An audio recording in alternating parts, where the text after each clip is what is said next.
এক বাদশাহ সফরে বের হয়ে দেখতে পেলেন একজন রাখাল হেঁটে আসছে, আর তার পেছনে অনেকগুলো ছাগল সারিবদ্ধ হয়ে লাইন ধরে খুবই সুশৃঙ্খল ভাবে হেঁটে আসছে। এই দৃশ্য দেখে বাদশাহ খুবই আশ্চর্য হয়ে সেই রাখালকে জিজ্ঞেস করলেন, কি ব্যাপার, এই অসভ্য ছাগলগুলোকে তুমি সভ্য বানাইছো কেমনে? তারা কেউ ছুটে পালিয়ে যাচ্ছে না, কি সুন্দর লাইন ধরে হেঁটে আসছে।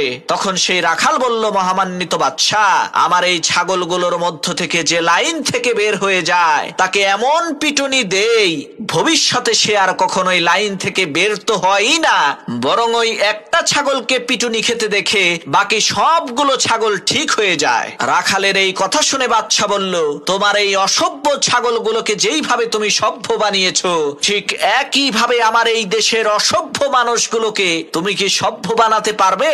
রাখাল বলল, হ্যাঁ পারবো।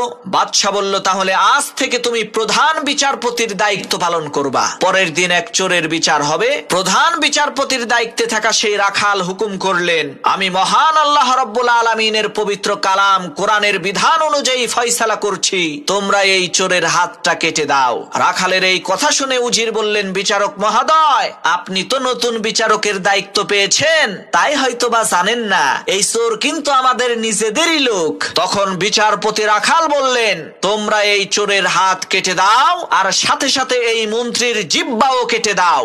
রাখালের এই একটা ফয়সালা কার্যক্রম হওয়ার কারণে দেশের মধ্যে শান্তি চলে আসলো।